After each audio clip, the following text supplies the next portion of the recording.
Então a gente começa agora o capítulo 20, onde a gente vai tratar a entropia, o conceito de entropia e a segunda lei da termodinâmica. Na natureza, existem inúmeros processos que são irreversíveis. Quando a gente quebra um copo de vidro, a gente não pode mais retorná-lo à sua configuração anterior, e isso, por mais inusitado que pareça, não tem nada a ver com o processo de conservação de energia.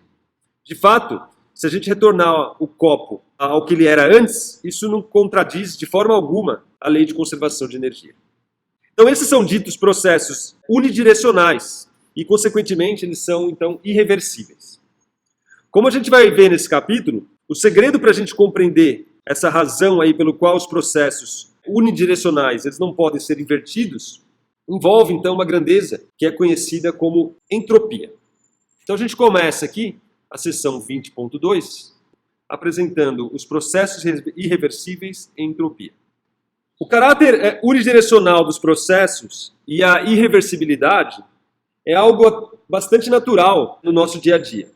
De fato, a gente ficaria bastante surpreso se a gente colocasse as mãos em torno de uma xícara de café quente e suas mãos ficassem mais frias à medida que a xícara ficasse mais quente. Esse é naturalmente, como a gente já sabe das nossas observações do dia a dia, é o sentido errado para a transferência de energia. Mas, independente disso, a energia se conservaria. Então, o que rege de fato o sentido dos processos? Por que quando eu coloco a mão num objeto que está quente, eu simplesmente não perco calor e o objeto fica mais quente ainda? Intuitivamente a gente sabe que não é isso que acontece. Mas por que não acontece isso? A energia como um todo vai ser conservada, então não tem problema de conservação de energia.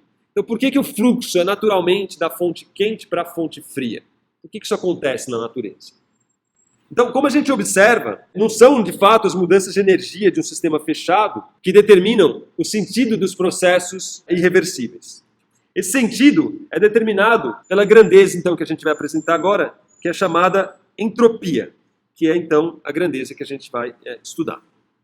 A variação da entropia é o que a gente vai estudar nesse capítulo, mas desde já a gente pode anunciar a sua propriedade mais importante, também muitas vezes chamado de postulado da entropia.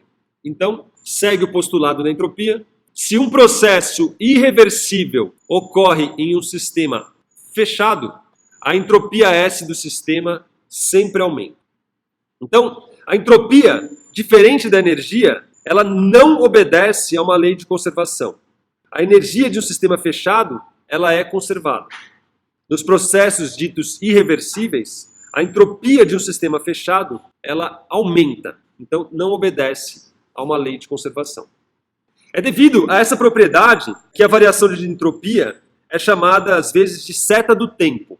O milho de pipoca, por exemplo, ao estourar, seguindo o fluxo do tempo, ele aumenta a entropia do sistema.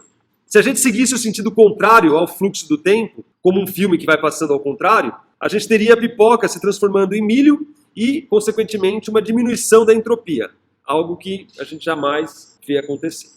Então, nesse sentido, a entropia ela é comumente chamada de seta do tempo. Existem duas formas equivalentes de definir a variação da entropia de um sistema. Então, em termos da temperatura do sistema e da energia que o sistema ganha ou perde em forma de calor, e 2, contando as diferentes formas de distribuir os átomos ou moléculas que compõem o sistema. Essa segunda abordagem aqui está mais relacionada à física e estatística, mas as duas vão ser aqui apresentadas nessa sessão. Então a gente começa com a primeira definição, com a primeira forma de definir a variação da entropia, que é em termos da temperatura do sistema e da energia que o sistema ganha ou perde em forma de calor.